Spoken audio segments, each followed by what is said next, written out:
आज हम लोग चर्चा करेंगे खंड 5 सब्जेक्ट कोड बीपीएससी 145 पूर्वोत्तर भारत में लोकतंत्र और विकास। इसी क्रम में हम लोग आज इकाई 11 और इकाई 12 पर चर्चा करेंगे। खंड 5 का शीर्षक है पूर्वोत्तर भारत में नए सामाजिक आंदोलन। साथियों, जैसे कि आप जानते हैं कि सामाजिक आंदोलनों की प्रजातांत्रिक जो गतिविधि होती है उसमें राजनीतिक व्यवस्था में एक महत्वपूर्ण भूमिका निभाती है। और पूर्वोत्तर भारत में जो नए सामाजिक आंदोलन हैं, मसलन जैसे हम लोग इकाई 11 में चर्चा करेंगे जो छात्र आंदोलन, विद्यार्थी आंदोलन रहा। इसी तरीके से आगे हम इकाई 12 में आज चर्चा करेंगे जो नए सामाजिक आंदोलनों में जो पूर्वोत्तर भारत में महिला आंदोलन रहा। तो नए सामाजिक आंदोलनों की जो विशेषताएं हैं, जो चुनौतियां हैं और सामाजिक परिवर्तन में इनका क्या योगदान है और इनकी पूर्वोत्तर भारत के विकास में और खासतौर से लोकतंत्र के विकास में क्या भूमिका रही है, इस पे हम चर्चा करेंगे। तो आइए आज हम चर्चा करते हैं खंड 5 नए सामाजिक आंदोलन में इकाई 11 यूनिट 11 जिसका शीर्षक है छात्र आंदोलन या विद्यार्थी आंदोलन, स्टूडेंट मूवमेंट। साथियों, आपको पता होगा कि पूरे भारत में खासतौर से आज़ादी की लड़ाई जब चल रही थी तो आज़ादी के आंदोलन के पूर्व में ही आप देखते हैं कि भारत में छात्रों का एक बड़ा हिस्सा, विद्यार्थियों का एक बड़ा हिस्सा राष्ट्रीय आंदोलन में कूद पड़ा था। और न सिर्फ देश को आज़ाद कराने के लिए, मुल्क को आज़ाद कराने के लिए, बल्कि आज़ादी के उपरांत भी छात्रों ने देश के नवनिर्माण में, देश के विकास में और लोकतंत्र के विकास में बहुत महत्वपूर्ण भूमिका निभाई। साथियों, और जब देश में छात्रों के आंदोलन की बात करते हैं, स्टूडेंट मूवमेंट की बात करते हैं, तो हम देखते हैं कि पूर्वोत्तर का जो छात्र आंदोलन है वो बहुत महत्वपूर्ण भूमिका निभाता है। यहाँ तक कि आगे हम चर्चा करेंगे कि छात्रों का ऐसा आंदोलन जिन्होंने आगे चल के राजनीतिक दल बनाए और यही नहीं, उनके अपने मुख्यमंत्री उन्होंने अपनी सरकार तक गठित की। तो आप इसी समझ सकते हैं कि पूर्वोत्तर भारत के खासतौर से राजनीतिक विकास में, वहाँ के लोकतंत्र के विकास में और संपूर्ण विकास में छात्रों का खासतौर से छात्र आंदोलन का बहुत महत्वपूर्ण भूमिका रही है। साथियों, छात्र आंदोलन में जैसे कि आप देखते हैं कि बहुत सारे ऐसे मुखर समूह रहे हैं हर राज्य में। जैसे कि आप देखते हैं जो छात्र आंदोलन होता है, जो छात्र खासतौर से जो संगठन जुड़े होते हैं वो किसी न किसी पॉलिटिकल पार्टी से एफिलिएटेड होते हैं, संबद्ध होते हैं और उनके अपने मसले होते हैं, उनकी अपनी खासतौर से उनके मुद्दे होते हैं जिन मुद्दों को लेकर के वो आंदोलनरत रहते हैं। लेकिन साथियों, पूर्वोत्तर का छात्र आंदोलन विशेष तौर पे जो निर्जातीय मुद्दे हैं, जो आदिवासी पहचान का मुद्दा है, जो शैक्षणिक संस्थानों में भेदभाव का मसला है, जो माइग्रेशन प्रवासन का मसला है, यहाँ तक कि जो सीमा विवाद है एक राज्य का दूसरे राज्य से, और संपूर्ण तौर पे देखें तो भ्रष्टाचार के खिलाफ, एवं वो ऑटोनॉमी के पक्ष में, स्वायत्ता के पक्ष में, और तमाम सारे चाहे वो पर्यावरण के मुद्दे हों, चाहे वो इनर लाइन परमिट का विवाद हो या नागरिकता से जुड़े मुद्दे हों, तो पूर्वोत्तर में जो छात्र आंदोलन रहे हैं, जो छात्र संगठन आगे जिनकी हम चर्चा करेंगे, इन्होंने इन तमाम सारे मुद्दों को समेटा और इन सारे मुद्दों को लेकर के वहाँ की राजनीति हमेशा छात्र जो है करते रहे। साथियों, पूर्वोत्तर भारत में आप देखते हैं कि जो निर्जाति पहचान, जैसा कि हमने पिछले यूनिट में चर्चा किया था कि जो निर्जाति या जनजाति पहचान है वो बहुत महत्वपूर्ण भूमिका रखती है। तो जो छात्रों के आंदोलन हैं, उन आंदोलन को कहीं न कहीं एक बड़े व्यापक सामाजिक जो है समर्थन भी हासिल रहता है। और उन समर्थन में जो उनके तरीके हैं छात्र आंदोलन के, उसमें हम देखते हैं कि चाहे वो नाकाबंदी हो और चाहे जनता का कर्फ्यू हो, इस तरीके के हथियार, स्ट्राइक, ठीक है, हड़ताल, ये सब, और पुलिस से संघर्ष भी उसमें शामिल है। तो ये सब तरीके भी अपनाए जाते हैं। साथियों, आइए थोड़ा चर्चा कर लेते हैं हम लोग कि जो पूर्वोत्तर भारत में आंदोलन हुआ, खासतौर से जो छात्र आंदोलन रहा, वो किस तरीके से अलग-अलग राज्यों में अलग-अलग छात्र संगठनों के माध्यम से वो उसको गति मिली। साथ साथियों, इसमें हम देखते हैं कि असम राज्य से हमको शुरुआत करनी पड़ेगी, क्योंकि पूर्वोत्तर में असम राज्य से ही अधिकतर राज्य जो है का गठन हुआ है और वहाँ की जो छात्र राजनीति रही है, वो बहुत प्रबल रही है। साथियों, असम में छात्र आंदोलनों में जिन मुद्दों को उठाया गया है, उनमें प्रवासन, तेल रिफाइनरी की स्थापना करना, निर्जाति और सांस्कृतिक पहचान तथा राजनीतिक स्वायत्तता से ये जुड़ा हुआ है आंदोलन। बहुत सारे ऐसे आंदोलन कुछ छात्र संगठनों ने उठाए, जैसे कि ऑल असम स्टूडेंट यूनियन, जिसे हम लोग आसू बोलते हैं। ऐसे ही एक संगठन है all Assam minority student union. ऐसे ही एक संगठन है all Bodo student union, Karbi student union, Dimasa student union, जिसे डीएसए बोलते हैं, और ऑल कछार स्टूडेंट एसोसिएशन, अक्सा जिसे बोला जाता है एसीएसए। और ये सारे संगठन, चाहे आसू हो, चाहे आमसू हो, चाहे एप्सू हो, चाहे वो केएसए हो, चाहे वो डीएसए हो, चाहे वो अक्सा हो, इन सब ने अलग अलग समयों पे और अपने तमाम सारे मुद्दों को लेकर के छात्र हितों में, सामाजिक हितों में और राज्य के हित में एक व्यापक जो है आंदोलन करने के लिए वो लामबंद होते रहे हैं। लोगों को उन्होंने लामबंद किया है।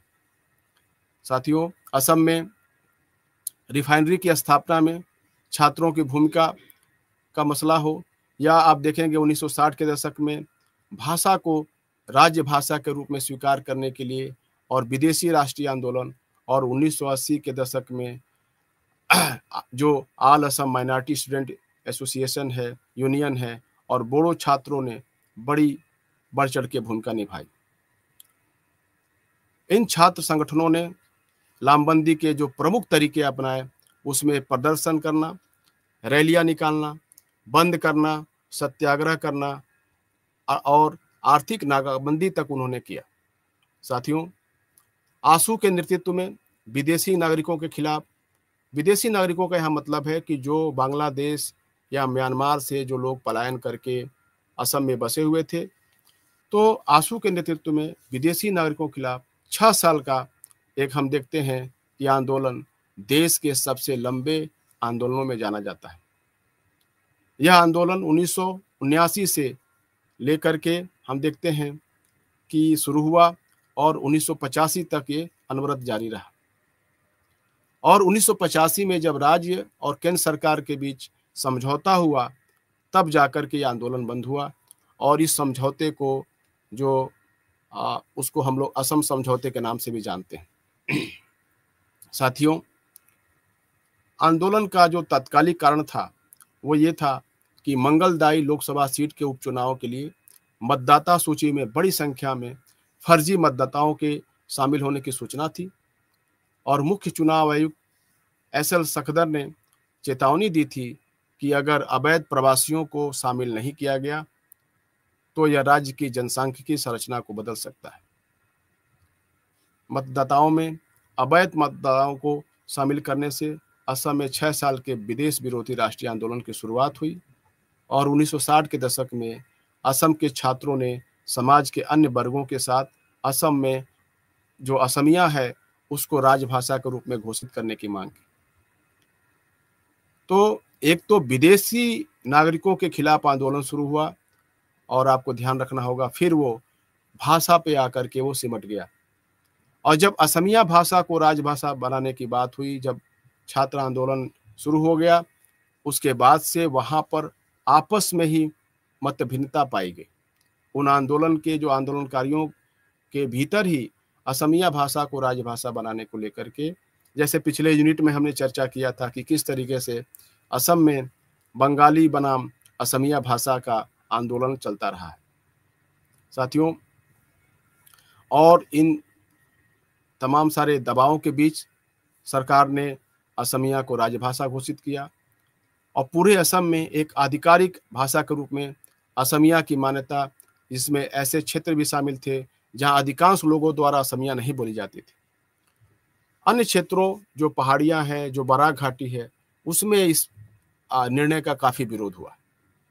असम के जो पहाड़ी जिले थे उसमें अलग से राज्य गठन की मांग तक कर डाली।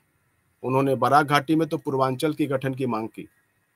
साथियों, 1966 में all Assam student union Assam के छात्रों के एक मंच के रूप में उभरा और असम के छात्रों ने असम साहित्य सभा और असमिया बुद्धिजीवियों के साथ 1960 के दशक में तेल रिफाइनरी आंदोलन शुरू किया। तेल रिफाइनरी आंदोलन केंद्र सरकार के इस फैसले के लिए कोलकाता से शुरू किया गया था कि न कि असम में, जिसमें तेल भंडार था।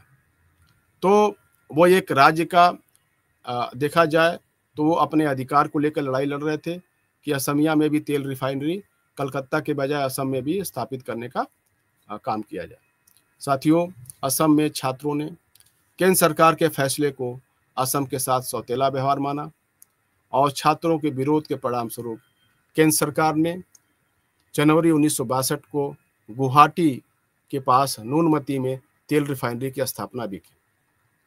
जाहिर सी बात है कि छात्रों का यह आंदोलन रोजगार से के मुद्दे से जुड़ा था कि राज्य में कैसे ऐसे पब्लिक सेक्टर की यूनिट जो है स्थापित की जाए जिससे कि बेरोजगार छात्रों को, युवाओं को रोजगार मिल सके। साथियों, 6 साल के आंदोलन का नेतृत्व ऑल असम स्टूडेंट यूनियन ने किया था, जिसमें असम गण परिषद जैसे अन्य संगठनों ने भाग लिया था और बोडो जैसे मैदानी जनजातियों सहित अन्य वर्गों ने भी भाग लिया था। इस आंदोलन का नेतृत्व बड़े पैमाने पर असमिया मध्य वर्ग के छात्रों ने किया था। बंगाली भाषी हिंदू और मुसलमानों ने असम से अवैध प्रवासियों का पता लगाने और उन्हें निर्वासित करने की आंसू की मांग से सीधे तौर पर खतरा महसूस किया और उन्होंने सोचा कि आंदोलन ने उन्हें अवैध प्रवासियों के रूप में गलत तरीके से निशाना बनाया है। साथियों, मई 1980 में इन समूहों से संबंधित छात्रों ने एक नया संगठन बनाया जिसे all Assam minority student union बोलते हैं और all Assam minority student union ने मांग की कि 1971 से पहले असम में आए अप्रवासियों को नागरिकता दी जानी चाहिए। आसू ने आमसू के गठन का विरोध किया था और उन क्षेत्रों में 2 संगठनों के समर्थकों के बीच हिंसक संघर्ष भी हुए थे, जिनमें अप्रवासी पर्याप्त आबादी का गठन करते थे। साथियों, जो आसू से उपजा आंदोलन था वो आमसू जैसे एक अलग संगठन के रूप में गठित हुआ। बोडो जैसे मैदानी जनजातियों के छात्रों ने 6 साल के आंदोलन में भाग लिया था, लेकिन उन्होंने असम समझौते के खंड 6 के साथ मतभेद व्यक्त किए। बोडो छात्र अपने समुदाय के साथ शिकायत करते हैं कि समझौते के प्रावधान उनकी सांस्कृतिक पहचान अर्थात भाषा को मान्यता नहीं देते। उन्होंने भाषाई और सांस्कृतिक पहचान के बारे में निर्णय लेने और विकास लाने के लिए राजनीतिक स्वायत्तता की आवश्यकता महसूस की और इस एहसास के परिणाम स्वरूप बोडोलैंड के एक स्वायत्त राज्य के लिए उनकी मांग का पुनरुद्धार भी हुआ। साथियों, इस तरीके से ऑल बोडो स्टूडेंट यूनियन, जिसे आपसू बोलते हैं, उसका गठन किया गया 1967 में और 1987 में असम के मुख्यमंत्री, भारत के प्रधानमंत्री और भारत के राष्ट्रपति को ज्ञापन सौंपा और अपनी सामाजिक और सांस्कृतिक पहचान की सुरक्षा, उनकी भाषा और आर्थिक हितों की रक्षा के प्रावधानों की मांग भी की। उसी वर्ष साथियों, जो ऑल बोडो स्टूडेंट यूनियन है, उसने असम से बाहर बोडोलैंड राज्य के निर्माण के लिए बोडोलैंड आंदोलन का भी शुरुआत कर दिया और पिछले यूनिट में हम लोगों ने साथियों इस पे चर्चा भी किया है और जाकर के उस पे जो बोडो एरिया है उसको ले बाद में स्वायत्ता भी दी गई। साथियों, असम की पहाड़ी जनजातियों खासतौर से जो कार्बिस और दिमसा जो छात्र हैं, उनकी भी अपनी अलग निर्जाति पहचान और जनजाति जो आकांक्षाएं थी और उनकी भी अपनी मांगें थी।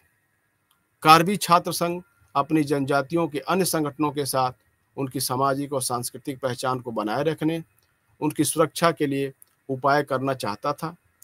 और 1991 में डिमसा के छात्रों ने ऑल डिमसा स्टूडेंट यूनियन, जिसे ADSU आडसू बोलते हैं, उन्होंने आडसू की स्थापना की।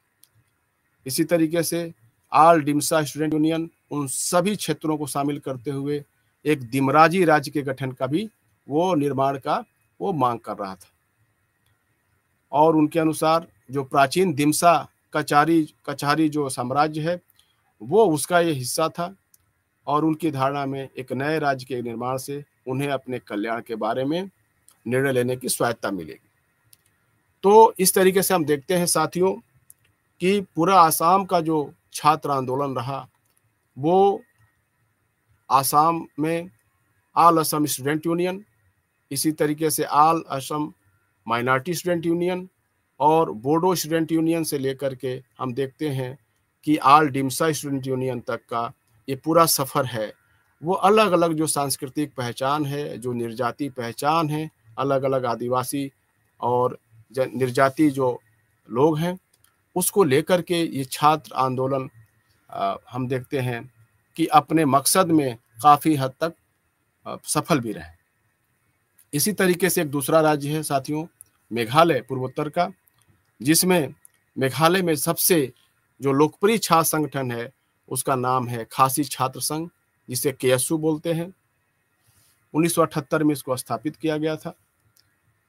जो खासी छात्र संगठन है उसके पहले भी तमाम सारे ऐसे मेघालय में छात्र संगठन थे, जैसे कि हम देखते हैं कि खासी स्टूडेंट एसोसिएशन, जिसका गठन 1955 में हुआ था और मेघालय के एक राज्य के रूप में गठन होने के पहले से वो अस्तित्व में था और उसने खासी जनजाति के शैक्षणिक पिछड़ेपन को अपना मुद्दा बनाया। और इसी तरीके से 1960 में हिल्स स्टूडेंट यूनियन का भी गठन किया गया था, जो खास तौर से जो मुख्य रूप से जो पहाड़ी एरिया है असम के, उस तत्कालीन असम के, उसमें विश्वविद्यालय की और लॉ कॉलेज की स्थापना की मांग इन्होंने रखी थी। साथियों, 1968 में मेघालय छात्र संघ, जिसे MSA बोलते हैं, और 1970 में शिलांग छात्र संघ SSU की स्थापना की गई और MSA और SSU ने Meghalaya board of education school education मुख्यालय को शिलांग से तुरा स्थानांतरित करने का विरोध किया था और 1975 में मेघालय छात्र संघ का गठन किया गया था। मेघालय छात्र संगठन का जो मुख्य मांग थी वो 1971 के बांग्लादेश मुक्ति संग्राम के दौरान मेघालय में आए बांग्लादेशी शरणार्थियों का निर्वासन का उनकी मांग थी। जब तक KSU का गठन हुआ था तब तक संगठनों का अस्तित्व समाप्त हो गया था। KSU के अलावा गारो छात्र संघ भी मेघालय की छात्र राजनीति में सक्रिय भूमिका निभाता रहता है। साथियों, 1960 के दशक में असम में उच्च शिक्षण संस्थानों में शिक्षा के भाषा के माध्यम के रूप में असमिया की जब शुरुआत हुई तो मेघालय के जो छात्र थे वो काफ़ी इसका विरोध किए थे।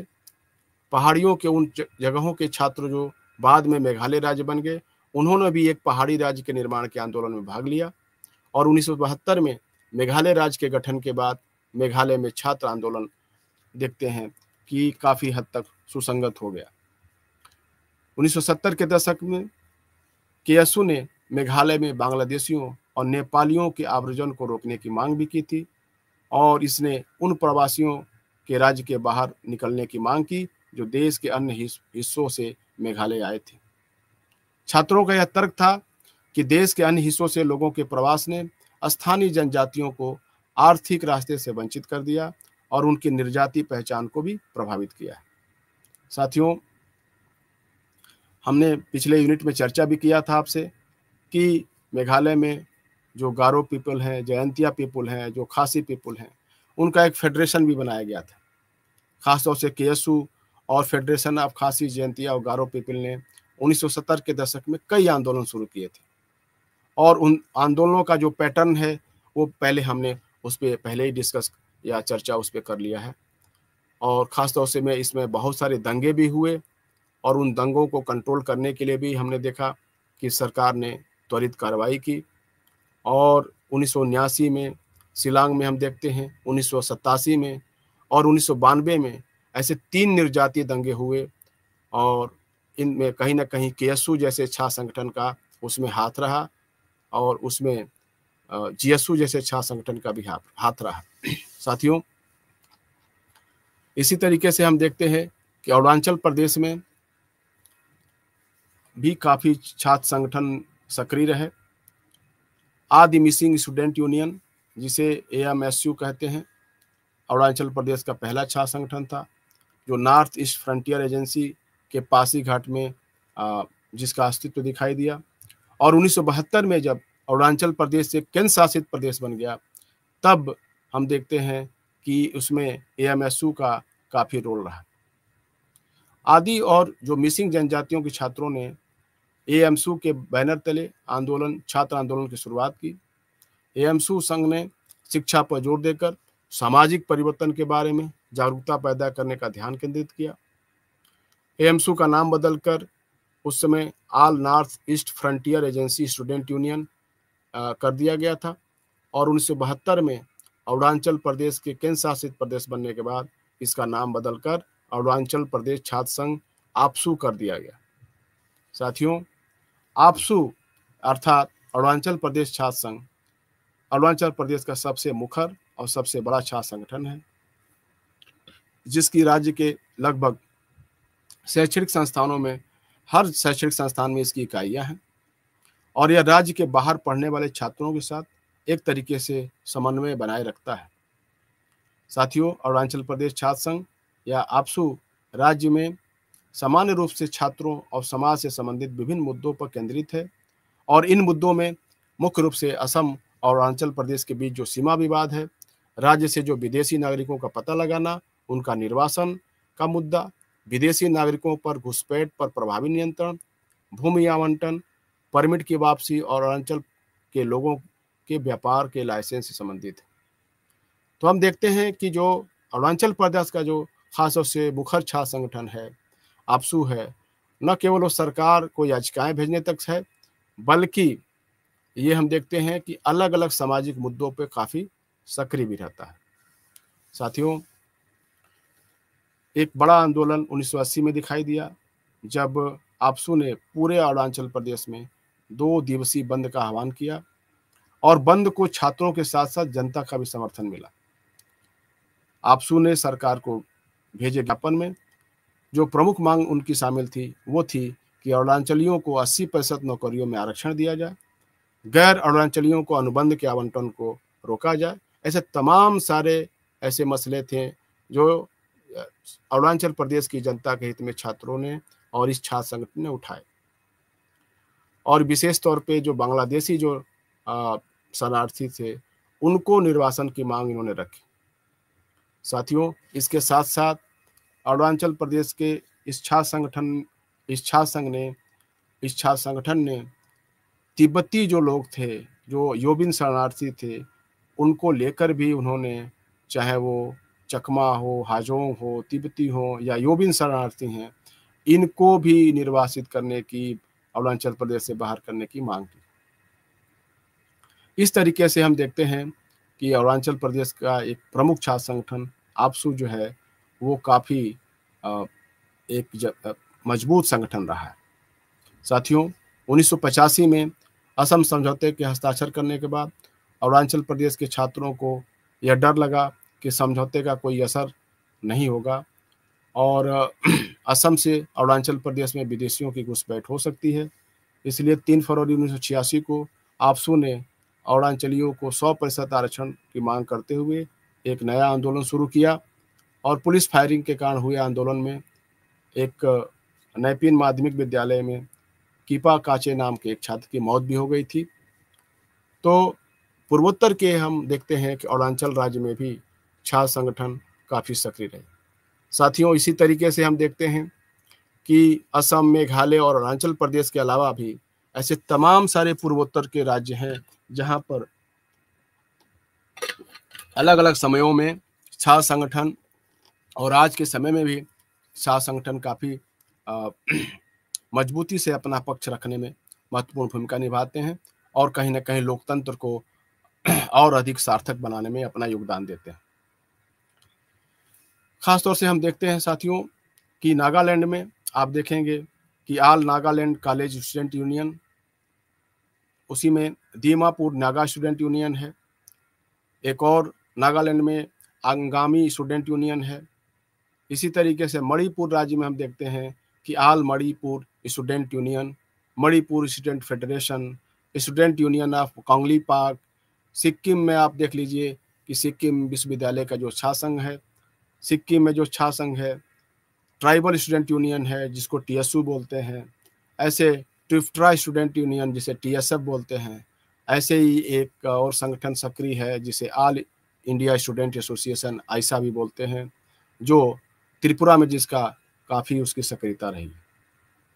ऐसे ही मित्रों, हम देखते हैं कि मिजोरम में भी छात्र संगठन मौजूद हैं जो राज्य में छात्रों को संगठित करते हैं और विभिन्न सामाजिक और राजनीतिक मुद्दों को वो समय समय पर उठाते रहते हैं। साथियों, मिजोरम में छात्रों का आंदोलन की उत्पत्ति हम देखते हैं कि बहुत आज़ादी के बहुत पहले ही हो गई थी और 1924 के दशक में ही हम देखते हैं कि लुसाई स्टूडेंट एसोसिएशन का ऐसा गठन कलकत्ता में किया गया था। गुवाहाटी और शिलांग में जो लड़के पढ़ते थे, खासतौर से कलकत्ता, गुवाहाटी और शिलांग में, उनके लिए ये एक संगठन स्थापित किया गया था। 1935 में शिलांग में पढ़ने वाले मिजो छात्रों ने लुसाई जिरलाई पावल एलजेडपी के नाम से हम उसको जानते हैं, उसका गठन किया था। एलजेडपी का नाम बदलकर मिजो जिरलाई पावर एमजेडपी कर दिया गया और जिसको हम लोग मिजो स्टूडेंट एसोसिएशन भी बोलते हैं। मिजोरम में कई अन्य छात्र संगठन, जैसे कि आप देख लेंगे कि मिजो स्टूडेंट यूनियन है, मारा स्टूडेंट ऑर्गेनाइजेशन है, हमार स्टूडेंट एसोसिएशन है, लाई स्टूडेंट एसोसिएशन है, श्यामसिन पावल पाई एक जैसे संगठन है। तो छात्रों, हम देखते हैं कि खासतौर से जो मिजोरम जैसे राज्य में भी ऐसे अनेकों छात्र संगठन मौजूद हैं जो अपने अपने निर्याती मुद्दों को लेकर के, राजनीतिक मुद्दों को लेकर के, सामाजिक मुद्दों को लेकर के और विकास के मुद्दे पर वो समय समय पे मुखर रहते हैं। साथियों, कहीं ना कहीं जैसा मैंने पहले भी कहा कि जो छात्र आंदोलन है वो दलगत राजनीति से ऊपर नहीं है और जो छात्र आंदोलन है और जो राजनीति है उसके बीच के संबंध को हम दो तरीके से देख सकते हैं। एक तरीका राजनीतिक दलों से अपनी स्वायत्ता बनाए रखने के साथ विभिन्न मुद्दों पर लामबंदी से जुड़ा हुआ हो सकता है और दूसरा तरीका है कि राजनीतिक दलों के छात्र विंग के रूप में काम कर रहे छात्र संगठनों द्वारा जो लामबंदी की जाती है। तो हम देखते हैं कि ऐसे दोनों तरीके पूर्वोत्तर के छात्र संगठन अपनाते हैं कि बहुत सारे छात्र संगठन आप देखेंगे कि वो अलग अलग अपने मदर विंग यानी अपनी जो पॉलिटिकल पार्टी है उससे एफिलिएटेड हैं। जैसे आप देखेंगे कि विद्यार्थी परिषद संगठन है जो भारतीय जनता पार्टी से संबंधित है। ऐसे ही आप देखते हैं कि एनएसयूआई जैसा संगठन है जो कांग्रेस पार्टी का एक छात्र विंग है और ऐसे ही कम्युनिस्ट पार्टियों के छात्र संगठन आपको मिलेंगे, चाहे वो आइसा हो, चाहे एसएफआई हो, चाहे वो आप देखते हैं कि स्टूडेंट फेडरेशन हो। तो साथियों, बहुत सारे ऐसे छात्र संगठन भी है जिनका किसी पॉलिटिकल पार्टी से एफिलिएशन भी नहीं है और उन्होंने स्वतंत्र रूप से अपना आंदोलन और अपने मुद्दे उन्होंने उठाते रहे और जैसा कि हमने चर्चा किया अभी। साथियों, पूर्वोत्तर भारत में छात्र आंदोलन सबसे मुखर और सतत सामाजिक आंदोलन है। आप देखेंगे कि भारत के जो दूसरे हिस्से हैं उनमें जो छात्र आंदोलन है, कहीं पर भी ये पूर्वोत्तर का छात्र आंदोलन देश के अन्य हिस्सों से कम नहीं रहा है और इवन उन्होंने तो अपनी सरकार भी असम में बनाई। साथियों, इस तरीके से हम देखते हैं कि असम से शुरू हुआ जो छात्र संगठन की जो राजनीति है वो धीरे धीरे अलग अलग राज्य बनने के साथ साथ अलग अलग छात्र संगठनों के रूप में भी छात्र आंदोलन अस्तित्व में आए। और इसी तरीके से ऐसे तमाम सारे मुद्दे भी सामने आए जो मेन स्ट्रीम लोगों को पता भी नहीं था। साथियों, इसी तरीके से आज हम इकाई 12 पर भी चर्चा करेंगे। छात्र आंदोलन के साथ साथ जो नए सामाजिक आंदोलन है उसमें इकाई 12 में हम लोग महिला आंदोलन के ऊपर चर्चा करेंगे।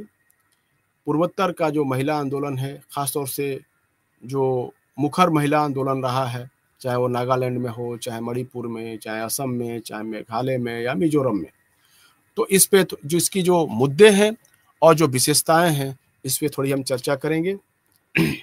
साथियों, पूर्वोत्तर भारत में महिला आंदोलन इस क्षेत्र के अन्य आंदोलनों में से सबसे अधिक दिखाई देते हैं, साथ साथ भारत के अन्य हिस्सों से भी। और इन आंदोलनों ने खासतौर से जो जेंडर आधारित यानी लिंग आधारित जो अन्याय है उसके खिलाफ आवाज उठाई है। इसके साथ साथ जो शराबबंदी की मांग करना और नशीली दवाओं के दुरुपयोग के खिलाफ आंदोलन, एवं जो सेना और पुलिस की जो एजेंसी है उसका जो दबाव पड़ता है समाज पे और उसकी जो तैनाती होती है उसको लेकर के पूर्वोत्तर का जो महिला आंदोलन है वो काफी सक्रिय रहा है। और यहीं तक नहीं, न सिर्फ वो राज्य एजेंसी के खिलाफ, बल्कि हम देखते हैं कि महिला विकास के मुद्दे पर भी पूर्वोत्तर भारत में महिला आंदोलन काफी मुखरता से अपनी बात रखता रहा।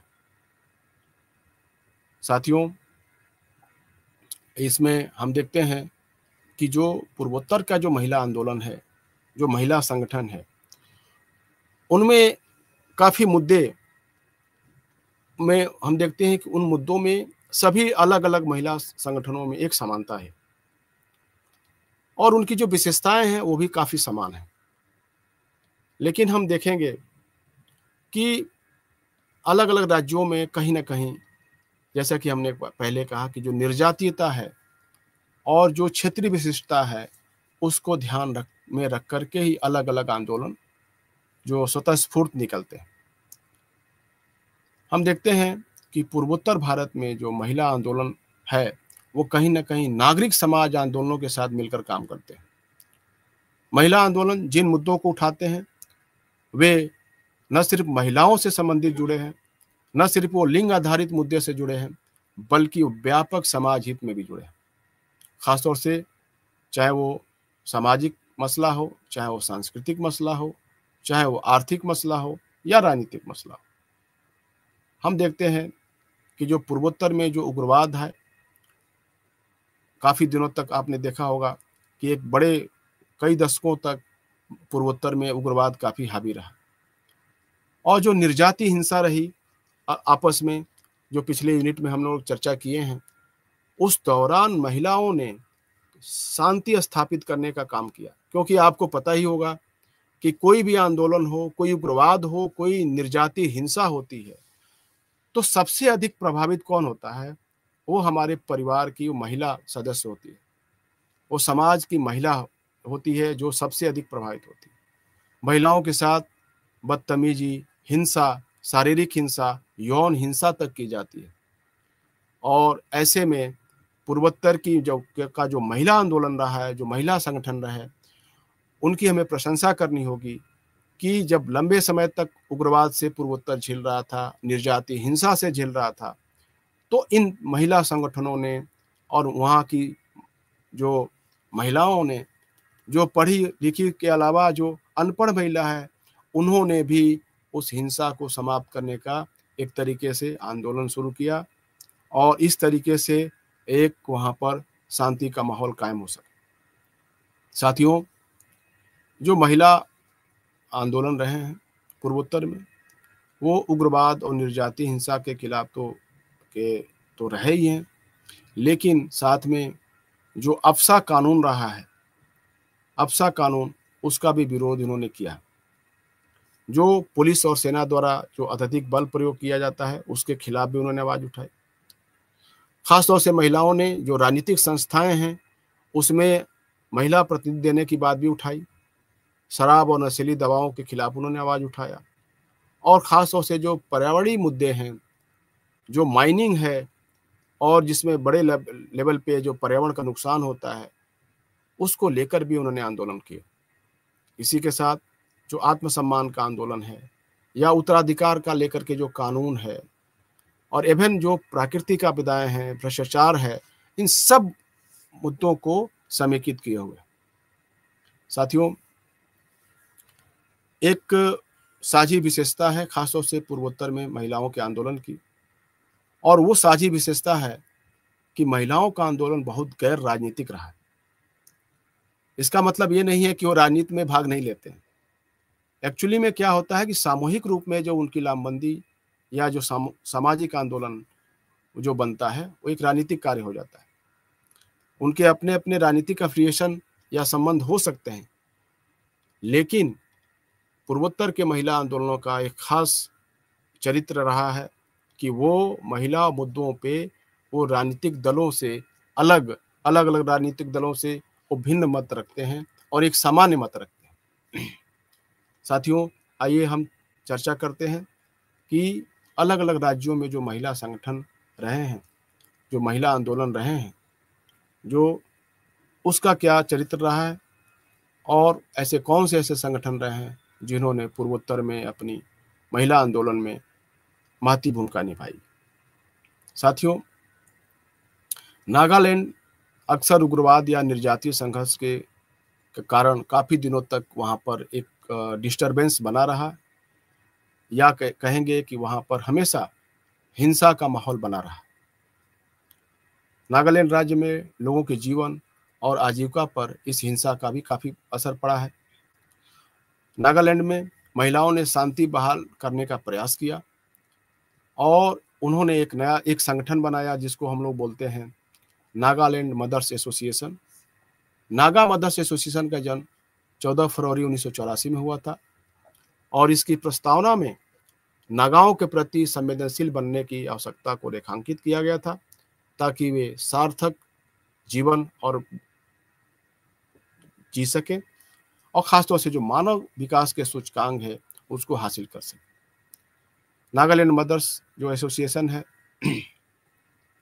उन्होंने एक सिद्धांत पे काम किया जिसको बोलते हैं अब कोई खून न बहे। इसका मतलब होता है कि अब कोई भी हिंसा नहीं होनी चाहिए और नागालैंड मदर्स एसोसिएशन ने हिंसा को ख़त्म करने के लिए नागालैंड में काफ़ी उन्होंने सक्रियता निभाई, ऐसे प्रदर्शन किए, ऐसे ज्ञापन दिए और एक भाईचारा कायम करने की उन्होंने बात की। साथियों, 1997 में भारत सरकार और जो एनएससीएन ऐजाक और मुइवा गुट है, जो एक अलगाववादी गुट रहा है नागालैंड में हमेशा से, उनके बीच जो एनएससीएन आईएम है इसाक मुइवा गुट, उनके बीच युद्ध विराम करने में बड़ी भूमिका निभाई थी।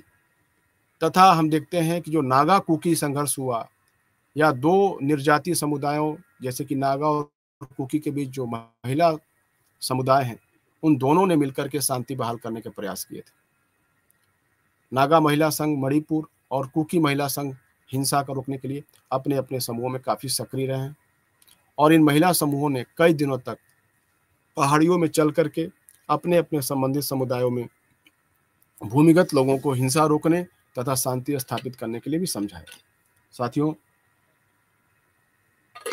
अभी हाल के दिनों में आपने देखा कि मणिपुर में किस तरीके से हिंसा भड़की और वो हिंसा काफ़ी व्यापक फलक पे पहुंचा, लेकिन कहीं ना कहीं वहाँ पर ऐसे तमाम सारे महिला संगठन हैं जिन्होंने अपनी पहल से उस हिंसा को रोकने का काम किया है और कहीं ना कहीं उन्होंने सरकार की भी मदद की।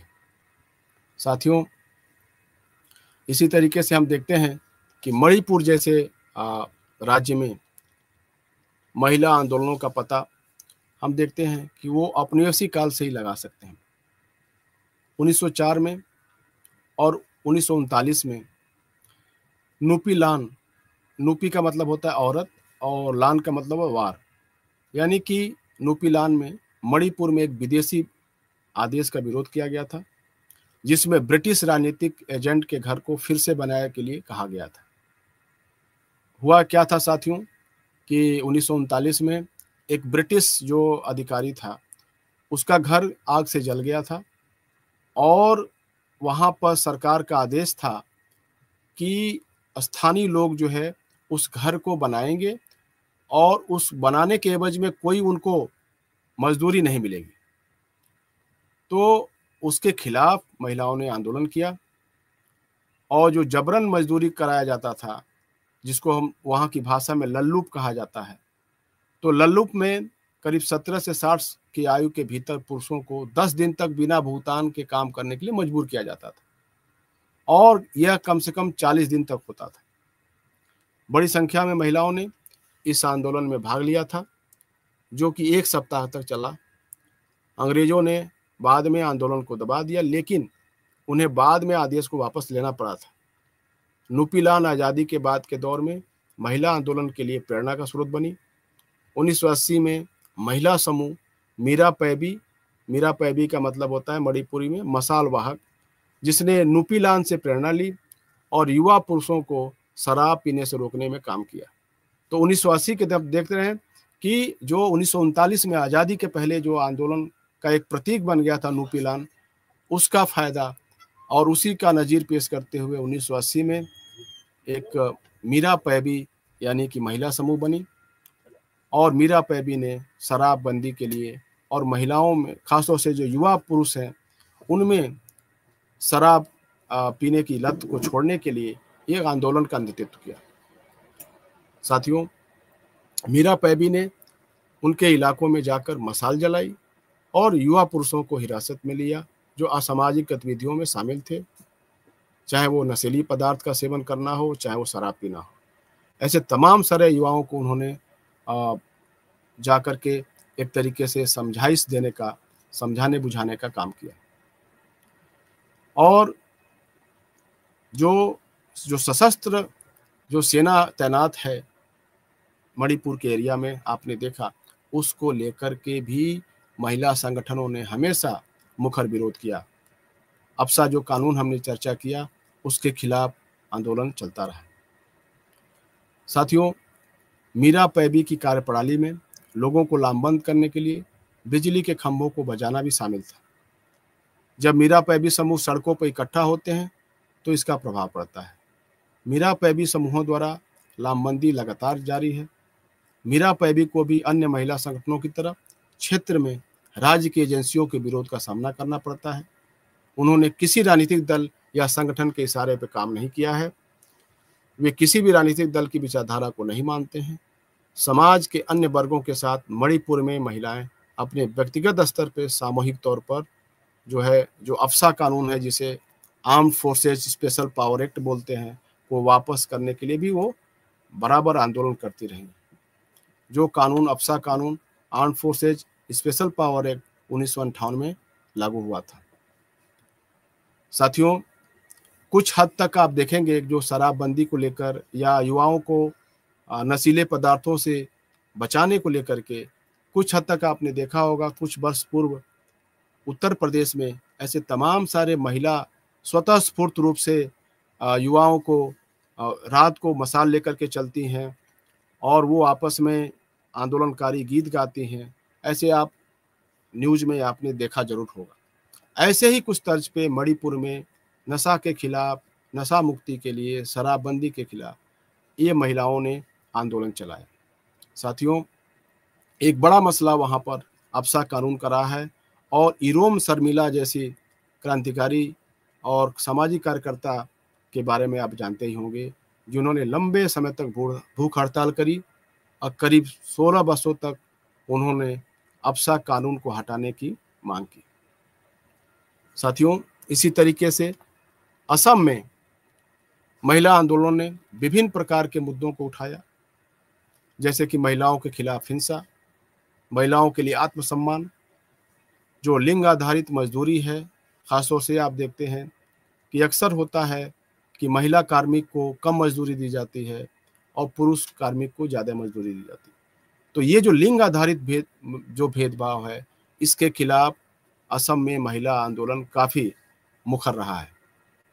साथियों, चाहे वो पितृसत्तात्मक मूल्य हो या जो हायरार्की सिस्टम है, जो पदानुक्रम है समाज का, और संघर्षों के दौरान जो शांति की बहाली है, और जैसा मैंने पहले भी चर्चा किया कि किसी भी प्रकार का, चाहे वो हिंसा हो किसी भी प्रकार का हो, निर्जाति हिंसा हो, सामाजिक हिंसा हो, राजनीतिक हिंसा हो, या एक देश से दूसरे देश की ही लड़ाई का मसला क्यों ना हो, सबसे अधिक प्रभावित वहाँ की महिला होती है, उस क्षेत्र की महिला होती है। क्योंकि वो न सिर्फ महिला, उसके साथ एक सम्मान का विषय भी जुड़ा हुआ है। तो कहीं न कहीं असम की जो महिला जो संगठन है, उन्होंने आत्मसम्मान को लेकर के और पितृसत्तात्मक जो मूल्य हैं उसको लेकर के, जो शिक्षा है उसको बढ़ावा देने को लेकर के, शराबबंदी को प्रतिबंध करने को लेकर के, शराबबंदी लागू करने को लेकर के, या हम देखते हैं कि जो भारत सरकार ने जब जो पंचायतों में महिलाओं को आरक्षण देने का मसला जब उन्होंने लागू किया, संविधान में संशोधन किया, 73वां और 74वां संविधान संशोधन, पंचायती राज सिस्टम लागू किया, तो असम की महिलाओं ने अपने प्रतिनिधित्व को लेकर के, खासतौर से राजनीतिक प्रतिनिधित्व को लेकर के, अपनी स्वायत्ता को लेकर के ऐसे तमाम सारे आंदोलन किए। और ये आज़ादी के पहले से भी महिला काफ़ी संगठन वहाँ पे सक्रिय रहे। आज़ादी के पहले हम देखते हैं कि जब ब्रिटिश सरकार थी, हुकूमत थी, तो औपनिवेशिक काल में चंद्रप्रभा सैकियानी ने 1926 में तेजपुर में महिला समिति की स्थापना की थी, और महिलाओं के खिलाफ हिंसा के कई आंदोलन हुए, जिनमें महिलाओं की कम साक्षरता, लैंगिक भेदभाव, कार्यस्थलों पर शोषण, समाज में महिलाओं का सम्मान, समान तौर पर ऐसे मसले उसमें शामिल थे। चंद्रप्रभा सैकियानी ने शांति अभियान भी चलाया और समाज में महिलाओं के साथ असमान व्यवहार के खिलाफ आवाज भी उठाई, जिसमें से खास बात ये थी कि वो पितृसत्ता को चुनौती देने वाली थी। बाद में यह संगठन विभिन्न छोटे समूहों में बंट गया और तेजपुर महिला समिति इसका प्रमुख घटक रह गया। आज़ादी के बाद की अवधि में भी महिला समितियां महिलाओं के बीच शिक्षा को बढ़ावा देती रही हैं। ये अपनी कुशलता का उपयोग कर रही हैं, शराब एवं अन्य बुराइयों के खिलाफ कार्य कर रही हैं। साथियों, हिंसा की स्थिति में जैसे कि असम काफ़ी समय तक उल्फा गतिविधियों के, हमने देखा उल्फा जो संघर्ष रहा वो उसका केंद्र रहा। असम में महिला आंदोलन ने शांति स्थापित करने के लिए काफ़ी काम किया। खासतौर से हमने देखा कि कई ऐसे महिलाओं को पुरस्कार भी भारत सरकार ने दिया, जैसे ममोनी रईसम गोस्वामी ने, उन्होंने तो उल्फा और भारतीय राज्य के बीच शांति के लिए अपने दम पर मध्यस्थता की थी और बिना किसी औपचारिक संगठन से जुड़े हुए। साथियों, 1922 में डेमरी ने बोडो महिला न्याय मंच का गठन किया था, जो कि समुदायों के अधिकारों के बारे में जागरूकता फैलाने का काम किया। बोडो महिला न्याय मंच के नेता के रूप में उन्होंने क्षेत्र में सेना की तैनाती का विरोध किया था। बोडो महिलाओं ने बोडो स्वायत्ता आंदोलन में भी भाग लिया, खासकर 1985 में असम समझौते पर हस्ताक्षर के बाद इसमें एक अलग बोडोलैंड राज्य की मांग की स्थापना की गई थी, जिसका नेतृत्व ऑल बोडो स्टूडेंट यूनियन, अभी हमने पूर्व में इसकी चर्चा की थी। तो बोडो महिलाओं ने अपने विचारों को व्यक्त करने के लिए साहित्यिक साधनों का इस्तेमाल किया और सामाजिक, आर्थिक और राजनीतिक मुद्दों के बारे में जागरूकता फैलाई। बोडो महिलाओं ने नुक्कड़ नाटकों की पटकथाएं लिखी, कविताएं लिखी, जिनका मजबूत राजनीतिक संदेश भी था। अंजलि डेमरी ने कई अनियमितताओं को देखने के बाद लोकतंत्र की लाश पर एक व्यंग भी लिखा, जो कि बोडोलैंड टेरिटोरियल काउंसिल के चुनाव में हुई थी, और इस व्यंग में उसने बोडो के बीच कुलीन वर्ग के उदय और गरीबों के वंचित होने की ओर भी इशारा किया था। और इस तरीके से अंजलि डेमरी को साहित्य अकादमी का पुरस्कार भी दिया गया था। इसी तरीके से साथियों, मिजोरम में हम देखते हैं कि मिजो महिलाएं प्रथागत कानूनों के परिवर्तन के लिए सामूहिक कार्रवाई में सहभागी रही हैं, जो विवाह, राजनीतिक स्वायत्ता और विधायी निकायों में प्रतिनिधित्व का नियंत्रण करते हैं। मिजो महिलाएं एक संगठन जिसको मिजो हमीचे इंसुख्वामी पावल बोलते हैं, MHIP बोलते हैं, के बैनर तले मिजो विवाह कानूनों में बदलाव की मांग की गई। खासकर वे मिजो विवाह में मिजो ब्राइड प्राइस जो दुल्हन की कीमत होती है यानी दहेज प्रथा है, उसको खत्म करने की मांग कर रही थी। एमएचआईपी का सृजन 1974 में हुआ था। कई महिला संगठनों के विपरीत जो शांति बनाने पर ध्यान केंद्रित करते हैं, एमएचआईपी ने प्रथागत कानूनों पर सवाल उठाया। जिसे दहेज प्रथा एक बुरी प्रथा है, जो आज भी सरकार इसको समूल रूप से नष्ट करने के लिए लगातार इसके लिए प्रयास कर रही है। और सोचिए कि 1974 के दौरान ही एमएचआईपी ने दहेज प्रथा के खिलाफ और खासतौर से प्रथागत कानून के खिलाफ आवाज उठाया था। और उसके सदस्यों ने यह बोला था कि बाल विवाह जैसे सदियों पुराने रिवाज अवैध हो सकते हैं। वैसे ही मिजोरम में दुल्हन की कीमत को भी अवैध घोषित करने की मांग की गई थी। साथियों, तमाम सारे मसलों में महिलाओं के जो मुद्दे हैं, उसमें राजनीतिक जो व्यवस्था में 33% यानी 33% आरक्षण का भी एक जो विचार है, वो महिला संगठनों में अक्सर वो डिमांडिंग रहती है। बहुत सारे राज्यों ने अपने यहाँ महिलाओं को आरक्षण दे रखा है पंचायती राज व्यवस्था के लागू होने के बाद से, लेकिन अभी कई जगह निर्जाति विशेषता को ध्यान में रखते हुए, क्षेत्रीय विशेषता को ध्यान में रखते ऐसे तमाम सारे राज्यों में महिला आरक्षण आज भी मुद्दा है जो महिला संगठन उठाती रहती है। साथियों, मिजो महिला आंदोलन राज्य विधि आयोग के साथ मिजो मैरिज बिल 2013 और मिजो बिल संपत्ति बिल तथा मिजो तलाक बिल 2013 की समीक्षा के लिए अभियान चला रहे हैं। आयोग ने इन विधेयकों की समीक्षा के लिए संज्ञान भी लिया है। वर्षों की वकालत और बार बार विधानसभा और कार्यकारी निकायों को ज्ञापन और मसौदा बिल भेजने के प्रयासों के बाद इस संगठन ने अंत में विवाह में न्यायिक और विधायी परिवर्तनों के लिए व्यवस्था को मजबूत किया तथा तलाक, उत्तराधिकार और साधारण महिलाओं के हितों की रक्षा के लिए भी व्यवस्था को मजबूत करने कामयाब रहे। साथियों, मिजो विद्रोह की अवधि के दौरान, जो कि एक भीषण अकाल शुरू हुआ था 1959 में, और उसी दौरान 1959 के अकाल में मिजो विद्रोह शुरू हुआ और मिजो महिलाओं ने सेना का विरोध किया था। विशेषकर महिलाओं ने जवानों द्वारा 2 महिलाओं के साथ जो दुष्कर्म का प्रयास किया गया था, उसका काफ़ी बड़े लेवल पे विरोध हुआ था। और यह तब हुआ जब सेना ने जवाबी कार्रवाई की, जब एमएनएफ ने मिजोरम के चंपाई गांव में सेना के काफिले पर हमला किया था। इसके जवाब में सेना ने कथित तौर पर ग्रामीणों को एक साथ मौत के घाट उतारा और उनके घरों में आग लगा दी थी। कई वर्षों के बाद 2 महिलाओं के लिए 5-5 लाख रुपए का मुआवजा घोषित किया गया था और एक ऐसा अपराध था जिसने विभिन्न महिलाओं के समूहों को एक साथ आने और अपने सामूहिक अधिकारों के लिए लड़ने को प्रेरित किया। और उनकी मुख्य चुनौतियों में पारंपरिक प्रणाली को बदलने के लिए रीति रिवाजों को बदलने, लोगों को राजी करना और महिलाओं के साथ जो भेदभावपूर्ण व्यवहार है उसको खत्म करने का एक डिमांड भी था। साथियों, ऐसे ही महिला जो आंदोलन रहा है, महिला संगठनों का जो अस्तित्व रहा है, वो मेघालय में भी रहा है। और वही सारे मुद्दे जिनकी हमने चर्चा की, मेघालय के महिला संगठनों के भी रहा है। लेकिन जैसे मैंने कहा कि पूर्वोत्तर भारत के अलग अलग राज्यों की अपनी क्षेत्रीय विशिष्टता है, अपनी निर्जाति विशिष्टता है। तो इनमें से कुछ मुद्दे मेघालय की जो महिलाओं के हैं, वो ख़ास तौर से समाज के हाशिए पर खड़े वर्गों के कल्याण, जैसे कि जो बच्चे हैं, जो दिव्यांग हैं, जो गरीब हैं, जो माइनिंग में यानी खनन में लगे हुए हैं, या वनों की कटाई पर रोक लगाने को लेकर के महिला संगठन काफ़ी मुखर रहे। इसके साथ साथ सामाजिक व्यवस्था, जो खासतौर से जो पितृसत्तात्मक व्यवस्था है, उसमें सुधार को लेकर के भी मेघालय के जो महिला संगठन है वो काफ़ी सक्रिय रहे। ऐसा ही एक संगठन है मेघालय में जिसको बोलते हैं सिंजू किन्थी, जो एक क्रेज चलाती है और गरीबों के बच्चों या छात्रों का समर्थन करती है। ऐसे ही सेंग तेलांग की किन्थी लबान का लिपुंग की सेंग किन्थी एक डॉक्यूमेंट है 1992 का बना हुआ, जो स्वयं को दिव्यांग व्यक्तियों के उत्थान के लिए समर्पित मानती है।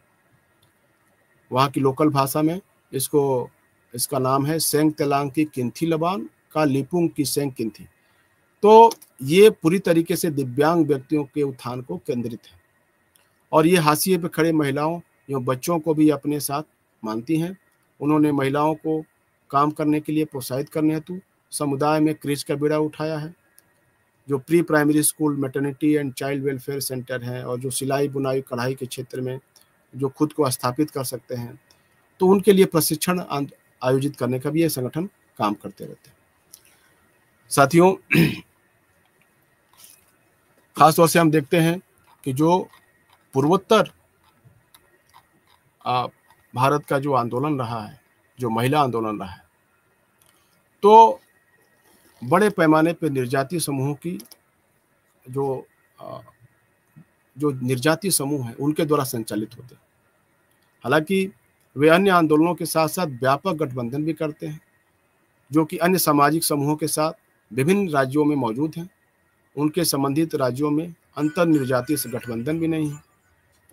तो जो पूरे उत्तर पूर्व क्षेत्र में सभी निर्याती समूहों की महिलाओं का संयुक्त मोर्चा बनाने की आवश्यकता है। निर्णय लेने वाले निकायों से उनका बहिष्करण उन्हें नीति को प्रभावी ढंग से प्रभावित करने के लिए वंचित करता है। इसके अलावा जो जेंडर से संबंधित जो मुद्दे हैं उस पर एक सामूहिक कार्रवाई भी पे जोर देने की आवश्यकता है।